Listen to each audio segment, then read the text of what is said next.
UGC मुद्दे पर दिए बयान को लेकर उन्नाव सांसद साक्षी महाराज ने दी सफाई।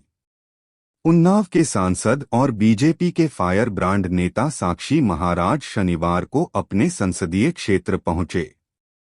यहां पर उन्होंने अपने आवास साक्षी धाम पर प्रेस वार्ता करते हुए पत्रकारों द्वारा पूछे गए सवालों के जवाब दिए। इस अवसर पर उन्होंने गत दिनों यूजीसी पर दिए अपने बयान पर सफाई दी, साथ ही कहा कि हर रंगे कपड़े पहनने वाला व्यक्ति सन्यासी नहीं हो सकता है। साक्षी महाराज ने कहा कि पिछले दिनों अपने यूजीसी पर दिए बयान पर सफाई दी, कहा कि मेरे बयान को किसी ने पूरा नहीं सुना या तोड़ मरोड़ कर पेश किया गया है। सांसद ने कहा कि अगर मैं राजनीति नहीं करता तो 20 बिस्वा का ब्राह्मण होकर मर जाता। उन्होंने कहा कि हम सर्व समाज की राजनीति करता हूं। लोग मुझे हिंदू हृदय सम्राट कहते हैं तो मेरा दिमाग थोड़े ही खराब है, क्या समाज में कोई विघटन पैदा करूंगा। हम जातिवाद की राजनीति नहीं करते हैं। साक्षी महाराज ने कहा कि बड़ी मुश्किल से पहली बार तो देश में लगा कि हम लोग हैं। पहली बार विकास नहीं विरासत है। यह मोदी हैं जो उन्होंने सवर्ण का ध्यान रखते हुए 10% आरक्षण उनको दिया। साथ कहा कि इस तिलक की रक्षा कौन कर रहा है, जनेऊ की रक्षा कौन कर रहा है, मंदिर की रक्षा कौन कर रहा, मोदी कर रहे हैं। सनातन की रक्षा कौन कर रहा है, मोदी जी कर रहे हैं। अधिकांश नहीं, पूरा समाज मोदी के साथ है। साक्षी महाराज ने यूजीसी जैसी समस्या को छोटी समस्या बताया। उन्होंने कहा उस महामानव ने अयोध्या की समस्या का समाधान कर दिया, धारा 370 को खत्म कर दिया, 35 सीए से हटा दिया, देश का सम्मान कहां से कहां तक पहुंचा दिया। उनके लिए यूजीसी छोटी समस्या, वह भी सुप्रीम कोर्ट में है, तो कौन बड़ा काम है। इसके बावजूद भी लोग मोदी तेरी कब्र खुदेगी, मोदी तेरी खैर नहीं, भगवान राम भी अगर कमल का फूल लेकर आएंगे तब पर भी हम बीजेपी को वोट नहीं करेंगे। इस पर हमने वह बयान दिया था।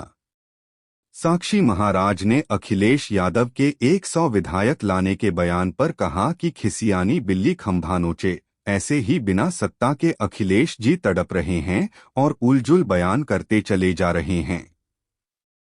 माननीय योगी जी के लिए नेतृत्व में प्रदेश में सरकार है और 2027 में योगी मोदी के नेतृत्व में हमारी सरकार बनेगी। साक्षी महाराज ने शंकराचार्य स्वामी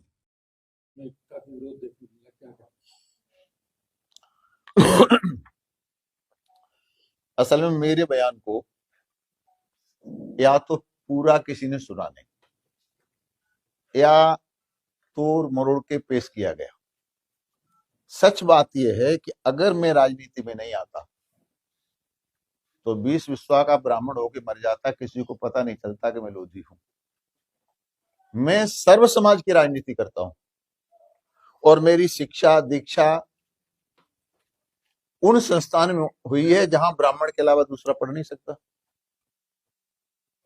मैं पहली बार मथुरा से एमपी बना, जहां लोधी 15,000 नहीं, वहां ब्राह्मण है, वहां ठाकुर है, वहां जाट है।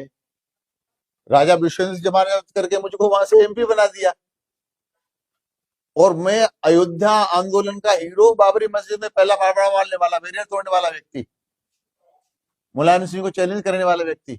लोग मुझे हिंदू हृदय सम्राट कहते हैं, तो मेरा दिमाग थोड़ी खराब है कि मैं समाज में कोई विघटन पैदा करूंगा। मैं कभी भी, अब आप यहां का देख लो, उन्नाव का, ये बैठे हैं, सारी दुनिया को छोड़ के मैंने जल अध्यक्ष बनवाया।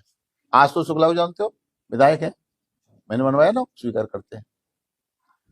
माननीय कुलदीप सेंगर जब संकट में फंसे थे, कौन साथ खड़ा था? मेरे अलावा कोई खड़ा था क्या? सिंगल में था ना, और लोग मुझे पार्टी से निकालने की बात कर रहे थे। तो मुझ पर इस प्रकार का आरोप लगाना गलत है। मैं रत्ती भर भी जातिवाद में विश्वास नहीं रखता हूं। मैं सर्व समाज की बात करता हूं और भारतीय जनता पार्टी सर्वे भवन्तु सुखिनः, सर्वे सन्तु निरामया, सर्वे भद्राणि पश्यन्तु, मां कश्चित् दुःख भाग् भवेत्, पर दुख तब होता है। 2014 में नारा लग रहा था, महादेव की माया है, घर घर मोदी छाया है, सब मोदी का दीवाने हो रहे थे। अब यूजीसी जैसी समस्या, छोटी समस्या, जिस महामानव ने अयोध्या की समस्या का समाधान कर दिया, धारा 370 को दफा कर दिया, 35 ये हटा दिया, देश का सम्मान कहां से कहां तक पहुंचा दिया, उसके लिए यूजीसी जैसी छोटी समस्या, वो भी सुप्रीम कोर्ट में है, कौन बड़ा काम है। लेकिन फिर ये नारे लगाना तो साक्षी कष्ट होगा ना कि मोदी तेरी कब्र खुदेगी, 8 मार्च आएगा, मोदी खत्म हो जाएगा। भगवान राम भी अगर बीजेपी का कमल लेके आए तो हम वोट नहीं देंगे, राम भी।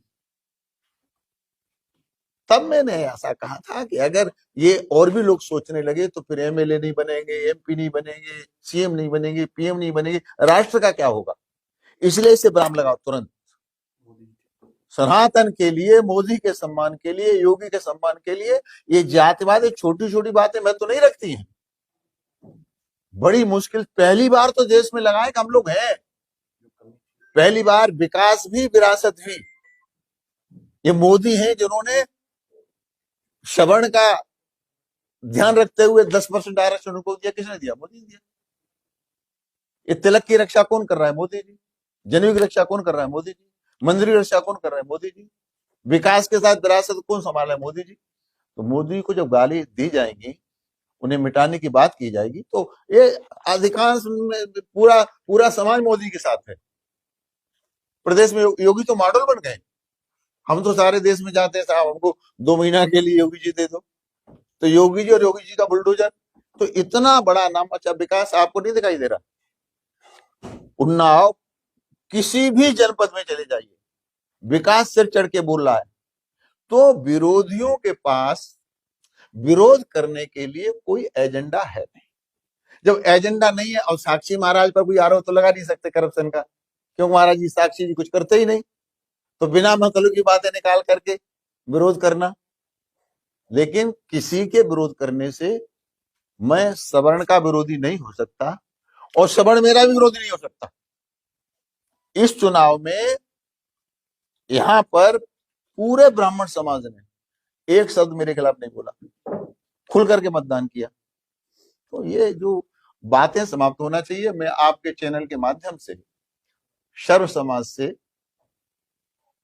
सब मेरे लिए बराबर हैं। हम लोग तो उस संस्कृति के हैं, हम निजा परोवेती गणना लघुचिर सा उदार चरिता नाम तो वसुधैव कुटुंबकम। हम परिवार वाले, भाजपा एक परिवार है, हम भारत को, वसुधा को परिवार मानते हैं। तो सब लोग मिलकर के होली के त्योहार को आनंद पूर्वक मनाएं। मैं उन लोगों से भी कहूंगा जो मेरे खिलाफ में बोलते हैं, मैं उन लोगों के लिए भी कहूंगा जो मेरे कारण उनके खिलाफ बोलते हैं। मैं किसी सहमत नहीं हूं। एकता होनी चाहिए। जो योगी जी कहते रहे, कटोगे तो बटोगे, तो ये बटोगे तो कटोगे, तो बटना वाला काम तो समाप्त होना चाहिए। मेरे कारण किसी की भी भावना को आहत नहीं लगनी चाहिए। अब आपने बात पूछ ली, मैं आता